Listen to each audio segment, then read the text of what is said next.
Es hora de hablar de disminuir impuestos, compañeros. En este plenario, desde hace ya varias semanas, se ha venido discutiendo sobre los efectos de la caída del precio del dólar y sus repercusiones en la economía.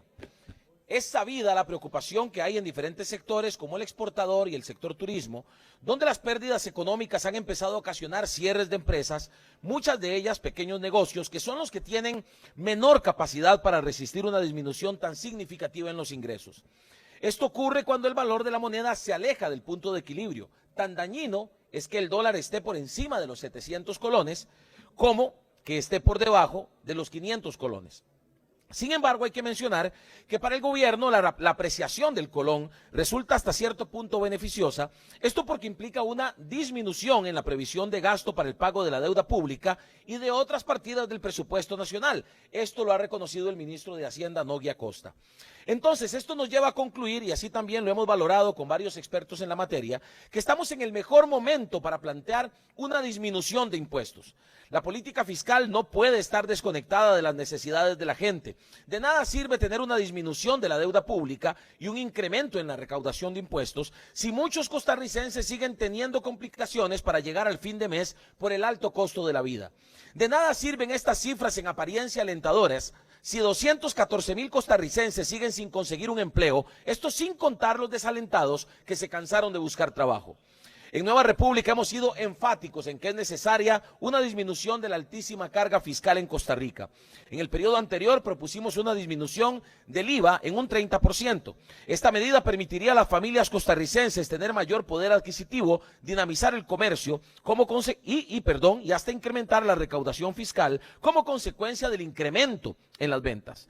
Disminuir el IVA también ayudaría a los pequeños exportadores a mejorar sus ingresos y disminuir sus costos operativos, permitiéndoles utilizar esos recursos para mitigar los efectos de la apreciación y con ello mantener al personal o hasta contratar más trabajadores. Por ejemplo, a los emprendimientos en el sector turístico les permitiría compensar en parte lo que están dejando de percibir por la caída del dólar, pero además reactiva el turismo nacional, algo que caería muy bien a un sector que ha sido muy afectado primero por la pandemia, luego por la inflación y ahora por la apreciación del colón. No olvidemos, compañeros, que la economía costarricense tiene una fuerte dependencia del turismo, por lo que si este sector la está pasando mal, como si se tratara de un efecto dominó, también resultarán afectados otros sectores como el comercio. Sé que el argumento de quienes defienden las altas cargas de impuestos es que se ven afectados los ingresos del Estado. Sin embargo, es necesario recordar la importancia de lograr un punto de equilibrio. En Costa Rica, la carga está muy lejos del punto de equilibrio.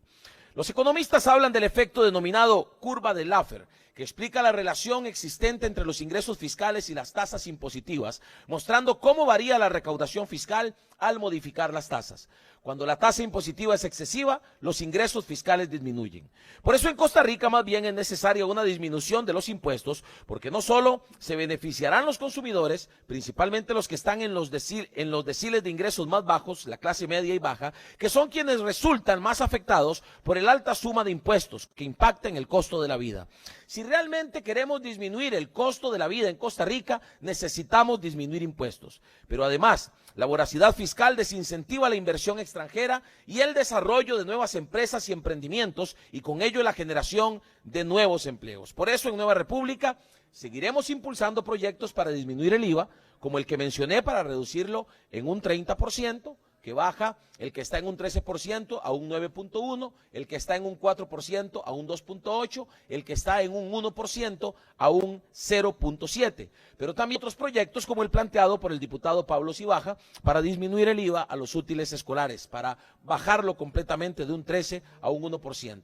Además, le reafirmamos a los costarricenses que en Nueva República seremos oposición a cualquier intento por aumentar impuestos, como por ejemplo lo que pretende incrementar el impuesto de la renta para las pequeñas empresas o gravar la compra de sillas de ruedas, andaderas, bastones, anteojos, entre otros. Y cualquier otra propuesta que pretenda aumentar más el costo de la vida de los costarricenses. Cierro haciendo un llamado al gobierno, por supuesto, en especial al Ministerio de Hacienda, para considerar la reducción de impuestos y a esta Asamblea Legislativa para que podamos trabajar en proyectos que nos permitan lograr el equilibrio tributario que necesita Costa Rica.